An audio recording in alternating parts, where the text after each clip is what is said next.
அன்னவயல் புதுவை ஆண்டாள் அலங்கருக்கு பண்ணும் திருப்பாவை பல்வதியும் இன்னிசையால் பாடி கொடுத்தாலே நல் பாமாலை பூமாலை சூடி கொடுத்தாலே சொல்லு.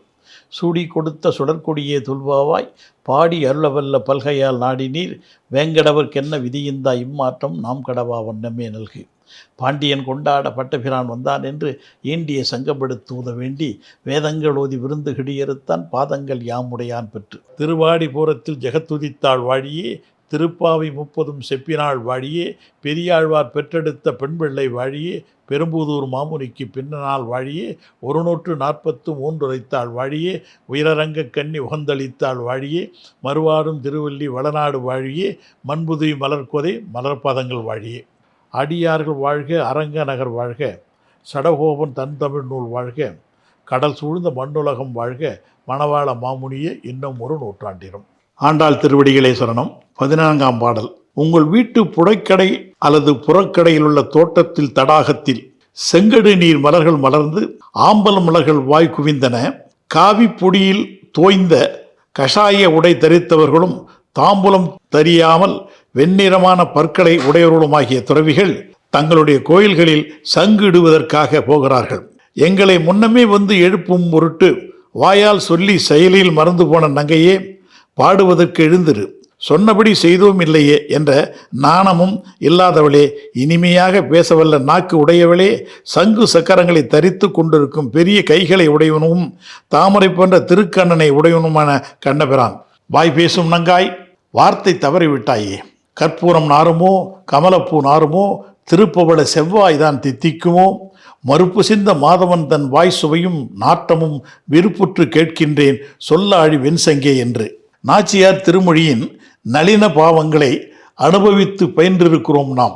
கடலில் பிறந்து கண்ணன் கையில் தவழ்ந்து அவனது பவள செவ்வாயில் பதிந்து ஒளி செய்த பஞ்சசான்யம் என்னும் வெண்சங்கே எண்ணம் செய்த என்ன தவம் செய்தாயோ என்று ஏங்கி நின்று ஆண்டாள் பேசும் ஆவல் உரை அழகியில் உச்சம் தொட்டது போலவே. திருப்பாவையின் தேமுதர திருமொழிகளும் ஆன்மீக பேருலகின் ஆகாயம் தொட்டவையாகும். பாவையின் பாசுரங்கள் ஒவ்வொன்றும் பயில்வார் தரத்திற்கு ஏற்ப பாச்சுரங்கமாய் அமைவது அன்றும் இன்றும் ஆச்சரியமாகவே இருக்கிறது. அப்படி ஒரு பாசுரம்தான் திருப்பாவையின் 14ஆம் பாசுரம். இதுவரை நாம் பார்த்த பாவை பாடல்களில் புள்ளினங்கள் சிலம்பின புறப்படு என்றும் புள்ளரையின் கோயிலில் சங்குலி கேட்குமா தூக்கம் என்றும் ஆனை சாத்தான் அரவம் கேட்கவில்லையா என்றும் புறத்தில் நடக்கும் நிகழ்ச்சிகளை சான்று காட்டி நோன்புக்கு அழைத்த தோழியர்கள் இந்த பாசுரத்தில் எழுந்து வராமல் படுத்திருக்கும் ஒரு பெண்ணுக்கு அவளது வீட்டின் கொல்லைப்புறத்தை காட்டி பொழுது புலர்ந்து விட்டது பூவையை எழுக என்று சான்று காட்டுகிறார்கள். உன் வீட்டின் பின்புறத்தில் அமைந்துள்ள தோட்டத்தின் அழகிய குளம் ஒன்று இருக்கிறதல்லவா, அல்லி குளம் என்றும் தாமரை வாவி என்றும் சொல்லி மகிழ்வாயே அந்த குளத்தை போய் எட்டிப்பார். அல்லி ஆகிய ஆம்பல் கூம்பி விட்டது, நீல தாமரை வாய் நெகிழ்ந்து மலர் தொடங்கி விட்டது. இரவு பூக்கள் எல்லாம் விடை கொள்ள பகல் பூக்கள் அவிழ்ந்து மடக்கின்றன. ஆனாலும் உறக்கமேனும் பூவை உதிர்க்காமல் படுக்கை கொடியாக படர்ந்து கிடக்கிறாய் நீ. நேற்று நீ என்ன சொன்னாய்? நாளைக்கு நீங்கள் எவரும் வர வேண்டாம், நானே வந்து உங்களை எழுப்புகிறேன் பாருங்கள் என்றல்லவா சொன்னாய். வார்த்தை தவறிவிட்டாய் நீ. வந்தவர்கள் எல்லாம் வாசலில் காத்து நிற்கிறோம். வார்த்தை தவறியதற்கு கொஞ்சமும் நாணப்படாமல் எங்கள் கண்களுக்கும் காணப்படாமல் கதவை தாழிட்டு கொண்டிருக்கிறாய் நீ. கண் வளர்ந்து கொண்டிருக்கிறாயே.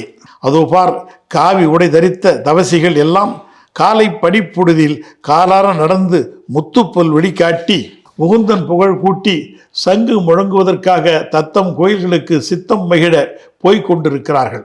சத்தம் போடாமல் உறங்கி கொண்டிருக்கிறாயே. ஒரு கையில் சங்கை பிடித்தவன், மறு கையில் சக்கரம் எடுத்தவன், அண்டிய பேருக்கு அபயம் கொடுத்தவன், கொன்றையை எடுத்து குடையாய் பிடித்தவன், அவனை பாடி துதிக்க அதிகாலையில் எழாமல் கூடி துதிக்கவும் சிந்தை வராமல் சுருண்டு படுத்து சுகம் என்ன கண்டாய்? விரைந்து எழுந்து வா. நயம் பேசும் நாவிருக்கிறது உன்னிடம், ஆனால் வாக்குறுதி காப்பாற்றும் பயம் இல்லையே உன்னிடம். வா வெளியே. வார்த்தைகளின் தேன் குடைத்து மென்மையாய் இடித்துரைக்கும் ஆய்ச்சியர்கள் பேசும் அறச்சொற்களில் ஆண்டாளின் பக்தி வெள்ளம் அணையுடைந்து பாய்வதை அவதானிக்க முடிகிறது. ஆன்ம வெளியில் அறியாமை இருட்டு அம்பி கிடக்கும் போது ஊமையாய் உள்ளங்கள் ஒப்பி கிடப்பதுதான் உலக வழக்கு. அதை அறிவொளி கொண்டு அடையாளம் கண்டு விலக்கி வைத்தால் ஊனக்கண்களில் ஞான காட்சிகள் ஒளிபடாமாய் தோன்றும் என்பதை உணர்த்தி நிற்கிறது இந்த ஒளி மிகுந்த பாசுரம். சங்கொடு சக்கரம் ஏந்தும் தடக்கையன் என்பது சில புராண குறிப்புகளை உட்கொண்டது. பாரத போரில் ஆயுதமே எடுக்க மாட்டேன் என்று சபதம் செய்தும் பீஷ்மருக்கு எதிரில் சக்கராயுதத்தை பிரயோகித்தான் கண்ணன். ஜெயேந்திரனை கொல்ல நேர்கையிலும் வஞ்சனையால் சக்கராயுதத்தால் சூரியனையே மறைத்து விட்டான் கண்ணன். உத்தரையின் கற்பத்தை காத்து இதே சக்கராயுதம் என்பதும் இங்கே நினைவில் கொள்ளத்தக்கதாகும். வாய் நெகிழ்தல் என்ற சொல் அழகுடையது. மலர்ந்த எந்த பொருளை தந்தாலும் இந்த சொல்லுக்கு இலகுதல், தளர்தல், மனம் இறங்குதல் என்ற பொருள் கொள்ளலாம். இதனை உள்ளுரை ஆராய்ந்து இந்த பொருளையெல்லாம் அந்த சொல்லுக்கு பொருத்தி வருவதை உணரலாம். செங்கல் பொடி கூரை என்பது சற்று விளக்கப்பட வேண்டியது ஒன்று. செங்கல் அப்படியே பார்த்தால் ஒரு நிறம் தோன்றும், அதை பொடி பொடியாக்கி பார்த்தால் வேறொரு நிறம் தரும். அந்த குறிப்பை தக்க வேறுபாட்டுடன் ஆண்டாள் இங்கே குறிப்பிட்டு காண்பது அறிந்து மகிழத்தக்கது. முன் பாடலில் அந்த பெண்ணின் கண்ணடகை சுட்டி காட்டி ஆண்டாள் நாச்சியார் இந்த பாடலில் அந்த பெண்ணின் வாய் வீரத்தை பரிகசித்திருப்பதையும் கொணரலாம். நாளைக்கு சந்திப்போம். நன்றி, வணக்கம்.